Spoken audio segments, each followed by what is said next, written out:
អូខេសួស្តីបងប្អូនទាំងអស់គ្នាថ្ងៃនេះមកបង្ហាញបងប្អូនទាំងអស់គ្នាពីមេរៀនថ្មីមួយទាក់ទងនឹងការដាក់លេខទំព័រនៃសន្លឹកកិច្ចការរបស់យើងទៅតាមសន្លឹកទំព័រណាដែលយើងចង់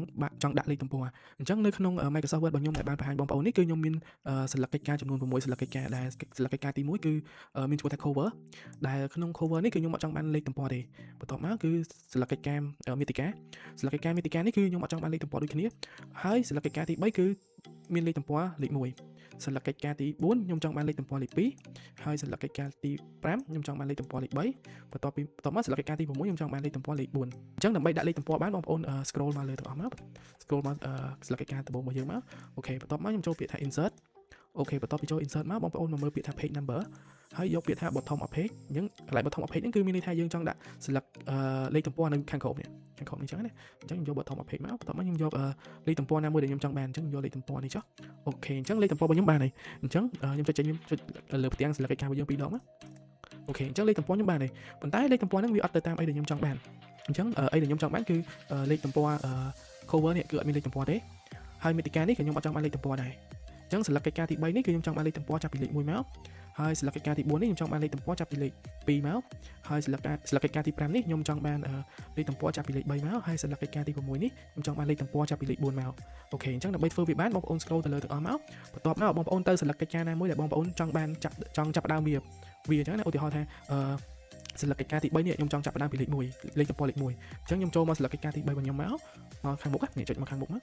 ឲ្យ load cursor ចេះមកបន្ទាប់ពី load ចឹងហើយបងប្អូនចូលពាក្យថា layout បន្ទាប់ពីចូលពាក្យ layout ហ្នឹងហើយបងប្អូនឃើញពាក្យ break ចុចលើ break ហ្នឹងមកបន្ទាប់មកចុចពាក្យថា next page អូខេបន្ទាប់ពីបាន next ចុចប៉ុណ្្នឹងហើយបងប្អូនចូលមកកន្លែង insert វិញមកបន្ទាប់មកយក page number ហើយយក bottom of page ដដែលមកបន្ទាប់មកយក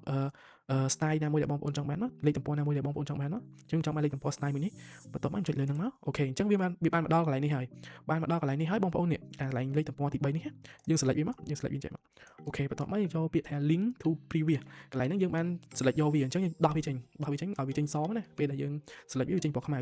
តែបើយើងអត់យកវាមកប្រើប្រាស់ទេវានឹងចេញពណ៌សអញ្ចឹងខ្ញុំដោះវាចេញអូខេអញ្ចឹងមានន័យថាយើងអត់ប្រើប្រាស់វាទេយកប្រើប្រាស់វាទេអញ្ចឹងខ្ញុំចុចចេញប៉ុណ្្នឹងហើយបន្ទាប់មកខ្ញុំយកពាក្យថា page number នេះមកបន្ទាប់មកខ្ញុំយកពាក្យថា format page number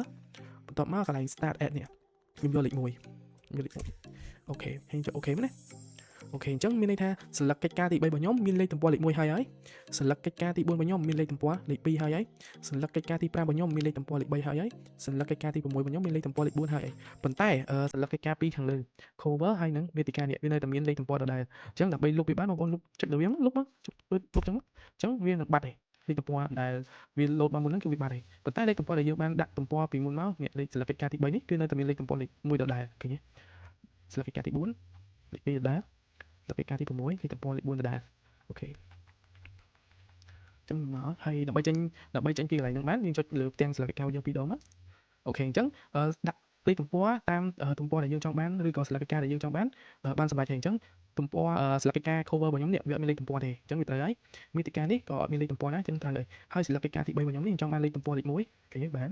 សន្លឹកកិច្ចការទី4លេខទំព័រលេខ2គឺបានសន្លឹកកិច្ចការទី5លេខទំព័រលេខ3គឺបានសន្លឹកកិច្ចការទី6លេខទំព័រលេខ